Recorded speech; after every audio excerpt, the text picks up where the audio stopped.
Hello. Hello. Good. So welcome everybody to SMT. Exactly, to another episode of the SMT. Season 4. Season 4, episode number 2. And we are trying to keep our track. We're trying in here. Exactly. Good. So we've chosen to speak about different topics every week, every time we do the SMT. And this time we're speaking about books. Books. And reading. Exactly. Books and reading, yeah. So before we start with that work, can I ask a question? So look at you already breaking the rules of our system. I didn't want to schedule. Sorry. But just because you said reading, and so I thought, well, come on. What is your first memory connected to reading or to a book? Right. Yeah, that was one of my questions. So it's crazy. Well, let's say generally. Like metaphorically, in the sense that I'm not going to talk about a specific book, but I remember at some point in my life doing that clip where I was like, wait a minute, this is amazing. Why like reading, just the fact that, because maybe when you are a child, you can do that, but subconsciously, where you read while you picture while you're reading. And I remember that aha moment where I was like, wow, I can do this. So the ability of reading. Exactly, the ability of reading, and well, what comes with it, which is picture, which is expanding your imagination. And how old were you? Do you remember? I think I was like 7. Okay. I want to say. And then, of course, I also remember the first long book I read, which was a story about mermaids.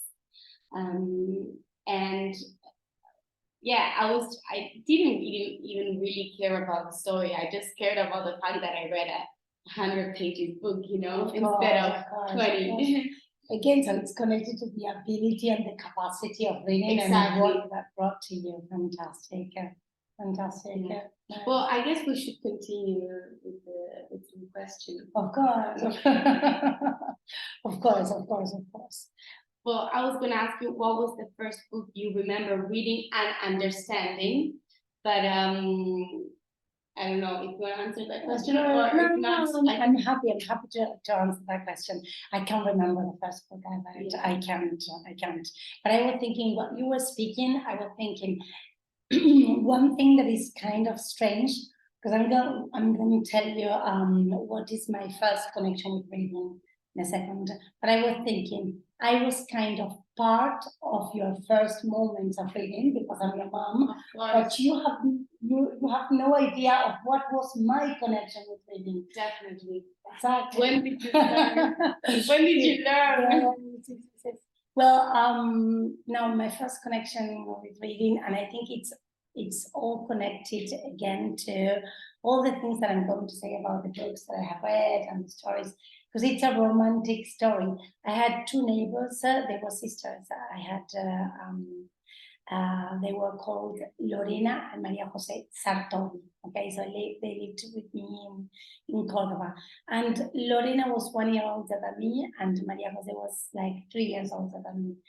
And I loved going to their home. I was more friends with Lorena, of course, because she was closer in age. But I loved going to their home because Maria Jose was an obsessive reader. And I just remember entering her bedroom and piles of collections of books that she had read. And again, I saw her reading like permanently. And every time I went to her home, there was something new. There was like a new book. So I think she was my first inspiration to read. Right. She inspired me to read because it wasn't at home. I didn't get that from my own house. In fact, if I remember, when did I start reading? When I was a teenager at school. Right. Yeah. So I think I was, yes. But she was my romantic idea of reading, and she never came to me and told me, come on, you should read this. Nothing. It was by observation. And I remember shelves and shelves of books, and we always tell her, come and play with us. No, I'm reading. And I so understand her now. Right, yeah. Now I wish people came to me now and, hey, Mary, do you mind coming with me? Can you do this for? I'm ready. Do not disturb. Exactly. Do not disturb. It would be interesting to know what happened to that. Now the collection. Well, not to and her. Maria Jose. I sometimes hear about her because she was, because of course she's from Cordoba, and my mom. When I see my parents or when I travel to Argentina, then sometimes I ask about them because yes, I lost contact with both of them, but many times I'm thinking, come on, I should write to her and tell her about this. Tell her, because she was inspirational. Exactly, she was inspirational. Yeah. Good. Next question. Yeah, should I? Good. Because this is connected, so maybe I can do like the introduction and then you can answer the question. Because I was going to tell you about when choosing the books to speak about. I chose a book where I completely found myself, not as a main character or anything, but I saw myself there. And the name of the book is The Guernsey Literary and Potato Pie Society. Okay, this book was given to me by Cynthia Bull, okay, like 10 years ago. And again, it's a super romantic book in which there was the constitution of a book club at times of war in England, and all the hassles and problems and the secrets connected to that book club. So they ate a potato pie because there was no money. Okay, so the only thing that they could cook was a potato pie with the peel, and which is not bad. Not bad. No, but at all.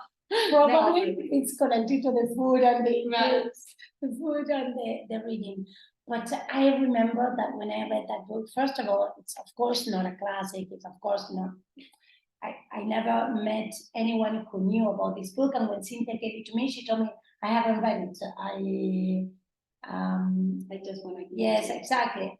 Probably after she read it, but I loved it because one of the things that I've done throughout my life was writing and sending letters to many people. I don't want to speak forever, but so I found myself in that book in that sense. There was a memory of me sending letters in distances, because again, there was something connected to sending letters or reading letters that had been sent to people that you were not close by for some reason. So one moment was when I was an exchange student. Another moment was when I came to Italy, and I sent letters to my grandfather, my father's father, for like, I don't know, 10 years while he was alive. And again, that feeling of somebody telling me, your grandfather is reading the letters and he loves them and so on. And when I went to Argentina, he always told me, thank you so much. I knew that he read them. I knew that. That's so nice. So my question for you was, what is a book that you have found yourself in? Wow. It's a difficult question. So there's two books that come to mind. One is the collection when I was younger of Caídos del Mapa, which is this series of books that my grandparents gave to me every time. So there's like 12 books, and every time they came back to Italy to visit, they would bring me one or two. So there was also that waiting for the book that I loved. And I find myself in that book because it's about this group of friends, and throughout the collection, they become their children. They go to like the last year of primary school, and they become teenagers with their love stories, their issues, no big deals, but it was very easy to empathize with those kids. And like, yeah, somehow following their story made me feel so involved in that like I found myself in that. But also, so this is when I was a bit younger, and I have to say very recently we put in how do you say it, we made a show for the last our last show in school, which was based on a book that in Italian is called Mille Splendidi Soli. And well, I should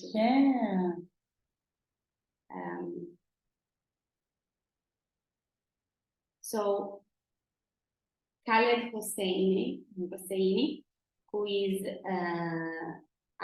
a writer from Afghanistan, I think. Well, he's the writer of the exactly. Another great kite catcher. Yes. The kite catcher. Is Catcher? it? No, I don't think. No. I have that book, but no. It's not Mille catcher. Splendidi Soli. I don't know if the translation is literal to Flyer. Yeah, Kite flyer. I don't know. I don't know if the translation is 1,000 splendid suns. I don't know. I should check it because I also read it in Italian. Well, with the show we did it in Italian, obviously. And well, it's a book that tells the story of two women. Tells two parallel stories, two women in different contexts, then come together because of the reality of Afghanistan in those years and today as well, where of course a man can have multiple wives. And despite this women's story being so far away from mine, of course having to represent one of the characters made me feel like her, and I found myself in that book and in that play in other ways, like again, despite not living that life. One question, because of course, come on, you're studying drama, and so for you this is going to be part of your life, no? The story and the connection. So this was an immediate, the question is, was it an immediate connection that you had, or you had to build up that connection? So I had read the book before, I read it years ago, and I already loved that book and loved that story. But I think it was a process once we decided to put that specific book into a show and to turn it into a drama story. It was a process to become that character. And also one thing that I realized since I'm studying acting is that reading a play is very different from the last show, the last way you present it to an audience. So taking it from the paper to the stage. Wow, how could this word become that? So yeah, it's a process. And one question that is also connected to the last one is that while you were reading Caídos del Mapa, was it a way also to build up your Argentinian personality? Was there a connection there? Because, of course, before I asked you, a book that you found yourself in, there was a part of you that, of course, it's the Argentinian personality or character or whatever. But did you find yourself there, or? Absolutely, and I think I can say that that was the book that helped me the most in terms of my learning of the language and reading and writing. Of course. The only way I know how to write in Spanish is through reading. Thanks to reading. So definitely. Fantastic. We want to keep talking. No, but we have time for a couple of extra questions. Really? Please to ourselves, you know. Who are we asking this to? So it's my turn to. Yeah. No, I'm not. My note. So I have I don't know which one to choose. I have a lot of questions for you, but what is so I'll ask this short question. What do you do when you don't like what you are reading? That's a good question. Because I have an issue with that. I've been stuck for some months. Not now. Now I'm back on track. But you have already decided what you're doing. Yeah, and I'm sticking to that. Yeah. Yes. That's a very good question. So until I would say maybe 1 year ago, I always finish the books. I oblige myself to finish my books. I did it. I'm not sure it happened so many times that I didn't like a book. This is the truth. Yeah. But it happened, of course.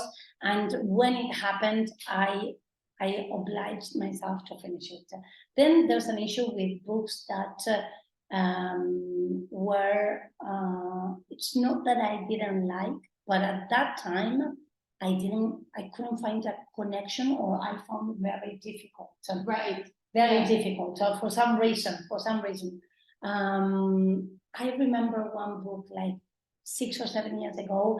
Francesca Turchi gave it to me, and it was a spiritual book. It wasn't the Dalai Lama. It wasn't, but I just couldn't. I couldn't. Life of a no, but it wasn't. I can't remember the name. But I decided to leave it aside, and then let's see what I do with that. Exactly.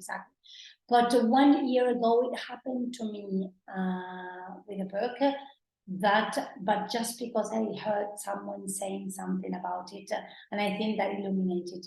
When you do not like the book, you need to have the courage of stopping to read it. Yeah. So, but it's the courage of not reading it, which hurts, right? Like you feel like you didn't succeed. Exactly. It's a little bit of accepting something that is kind of like a failure of something, of empathy with the book, connection, or understanding.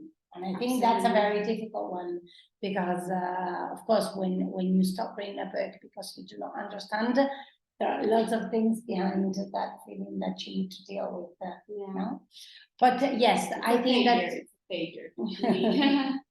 But if it happens again, a book that I don't like reading, then I will stop it, I think.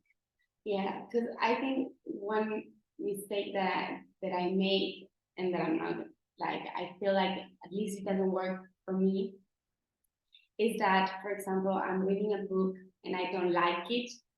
So it's not that I decide either to stop and don't touch it anymore or touch it in 5 years. Like I continue the book in parallel to another book. Okay. While I read another book, so I start the other one, and then it's very hard to go back to that one because I don't like it. So as you said, I think it's like you have to sit down with yourself and decide, okay, I either stop the reading or finish it until I start another book. Right. I don't read two books at the same time. I think we spoke about this. I do readings at the same time. So if I'm studying a text or I'm reading something because of, I don't know, like for my own studying or for work or articles or whatever, then I can read that, plus I can read my book. But I read one book at a time. For pleasure, I read one book at a time. Yes. Good. My turn. Yes. Good. One book in which you wanted you desired to be the main character. Amazing. What a great question. But it's a question for an actress, because I thought about that. Definitely. So you definitely, I want to be the main character very often. No, remember that because I'm an artist, but yeah, we're working on it. Exactly. I know. It's just kind of try. No, I think I want to be the main character, but not in a sense of I want like everybody looking at me or like in the center of attention. The main character, because I empathize so much with the story that I feel it, I want to live it. Of course. And I think like I wanted to be, I recognize myself in those main characters in many plays that I read, especially lately, now that I'm reading plays for school and since I'm studying acting. But I'm gonna say another book, which is Story of a Geisha. Yeah. And if Jake is watching this, he's gonna smile because he gave me that book. Fantastic. I mean, it was in the library of the school. I love that book as in a shelf there, abandoned, and I was like, "Oh, can I take this?" And they were like, "Yeah." It's a great book, and I loved the book. There's a movie, and I low-key don't wanna watch it because I don't wanna ruin the image that I have of the story. Get disappointed. Exactly. But so it's a book about a girl, a child, that becomes who trains to be a geisha. Exactly. So the story is quite how do you say detrimental word? No. It's demanding. Well, no, I want to say the story is terrible. Like, yes, of course. She runs she goes through, she has a very hard life and education and this training. It's hard. It's terrible. But there was some magic in this girl's character and her strength, her beauty. Of course. Both metaphorically and literally, So that was a book that I couldn't stop reading. Like it kept me busy and it kept me enthusiastic. Yes. So what was your favorite part of that book in terms of connection with you? I mean, what is that you liked the most about that book? I liked the fact that like how can I put it? Like the loser becomes the winner. I was going to say the transformation. Exactly. Yes. I know these are the type of it's becoming of age book. How do you call it? Yes, coming of age. Yes. Where there's like the story of. Yes, of course. But yeah, I like the transformation where she comes from a very poor family and in horrible conditions, and then she becomes this princess. Of course. With all the issues, because it's still very connected to them. I mean, it's a princess, but that she has to go to. She's a geisha, so she has to entertain men, and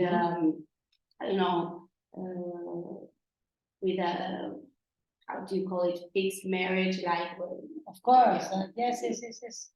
Used by men, unfortunately, but I don't know. I saw her as a winner. Because she worked her personality so much, and she managed to transform herself from something that was okay to something better. Exactly. And it goes without saying that, of course, my connection to that book is also due to the fact that we are in Asia, and Yes. like I have a great connection with that continent. Well, in this particular case, it's in Japan, and I've never been to Japan, but I mean the That's Asian, you. yeah, the Asian world. And you're ready to come on, you're ready to write after 1 year after that you had come Yeah. back from Taiwan. So, yeah. Wonderful. Perfect. Wonderful.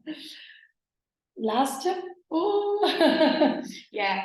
So you talked about the book you wanted to, Yes. the main book, but I have another question for you. So what is a book you think everybody should read? This is a difficult question nowadays. Yeah, because it's a question. I know it's very general, very broad, but no, I'm biased in this moment also because I would definitely recommend. So what I'm going to say is, give us a spiritual book and an non-spiritual for mundanes. For mundane people. Yeah, that's very good. Now, You're hurt. It is so hard. It is so hard. No, I think I'm gonna say for everybody is read. The world has stopped reading and teaching children and teenagers. I see the lack in people of the ability, the capacity, and the magic of reading. So what I would say is go and read. Whatever, any book, go and read. I'm always dreaming about things of a very old time, and again, I'm stopped by colleagues or other people who tell me, Mary, we can't do about things anymore, like creating the book clubs and having like reading forums and all those things. But for everybody, I would just say go and read. And I'm gonna, it's connected to this, is I'm gonna say reading saved my spirit, my life many times. But I think the most important time for me in which I found consolation in reading was when I arrived here in Italy. Because I was sad. I don't know. There were many things going on in my life internally at that time. I had just become the mother of you. We had just immigrated to Italy. It wasn't very easy. And I remember that the only thing that I kept doing for 2 months, apart from working, of course, was reading Harry Potter. And come on, I was Harry Potter saved me as well. Because I don't know, I think yes. And it's a book, come on, Harry Potter for a 28-year-old woman. It was a book for children or teenagers, but there was a magic that I found in the book, plus in the reading, the action of reading, that saved me, yes. And then more than a book that I would recommend to others, it's because it's so subjective, come on. But it's a book that, of course, changed my life, and it's as more than a book, it's a set of notes that came from a course that I did with a rabbi, and it's the book. The name of the book is El Árbol de tu Vida. So, but again, it's a set of notes that they created a compilation of first lessons, put them in a book. But first of all, I read it 5 or 6 times minimum, and so it's a book that I probably is the book that I read the most times. Yeah, and then it's a book that put me to work. I mean, it generated something inside me, of course, spiritual, but also practical. It's a book that pushed me towards a direction that I was not walking through before. So that's about it. But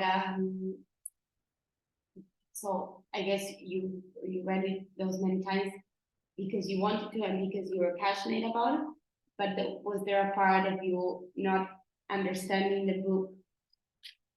I think that when I started reading the book, I understood it, but it happened to me when I participated in the course, when I listened to the lessons, that of course were the origin of that book. I didn't understand anything. At the beginning, I didn't understand anything, but something kept telling me, yes, something kept telling me, come on, you need to continue, because there's something here. And I remember at the beginning, I didn't understand anything. But then it all started being more clear. I still do not understand. It's a process. I still do not understand anything. Yeah, exactly. Good. Yeah. So are we ready to wrap up? Yes. I last question. Please. No, and you have to tell me something about. Well, of course. So I'll talk first about the book I wanted to talk about, and then I have the last question for you. So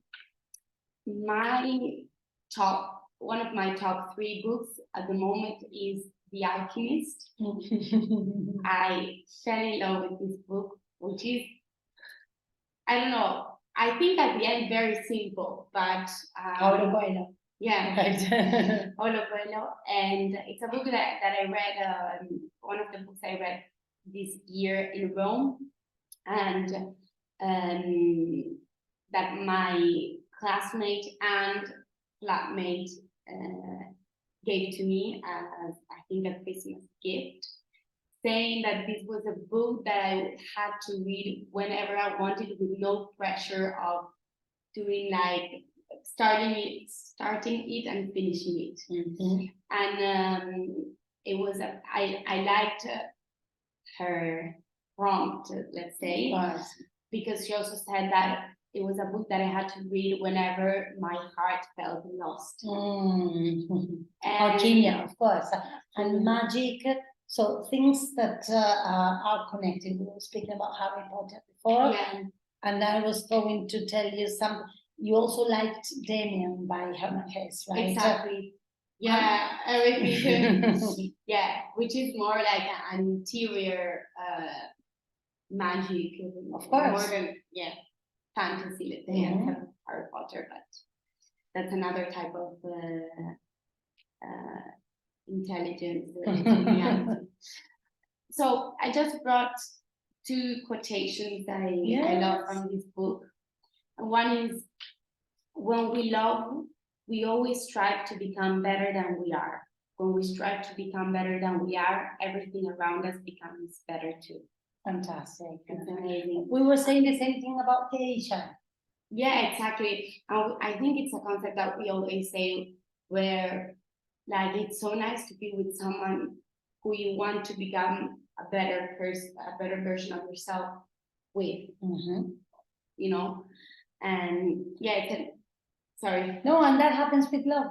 Yeah, no, exactly. Yeah, being with someone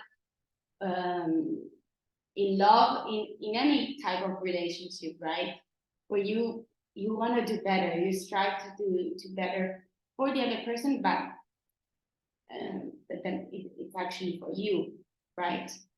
And then, well, I have many quotations, but I'm gonna tell you the last one, which is in Italian, but and it's l'ora più buia è sempre quella che precede il sorgere del sole. So the darkest hour, time, is always the one that anticipates dawn. Yes, the sunrise. Sunrise.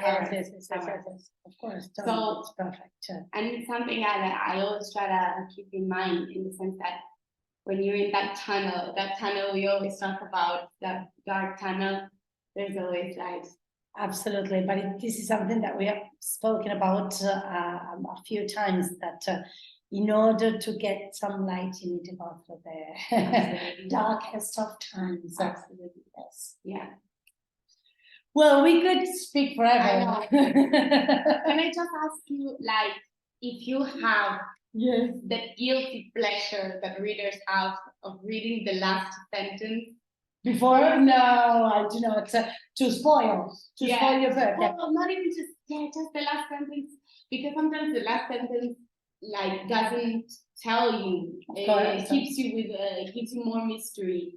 But I know many readers do.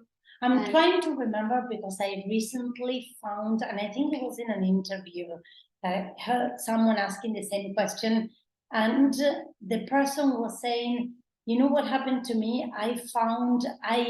Once I did that, like I spoiled the book by reading the last paragraph, and then I read the book with so much more pleasure because I was relaxed. I knew what the end was going to be like.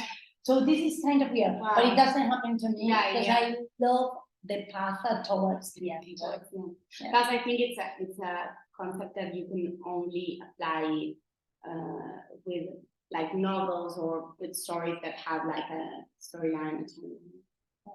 And just to finish, we could speak for 1 hour. We're stopping the SMT and we'll continue. Yeah. Don't be jealous.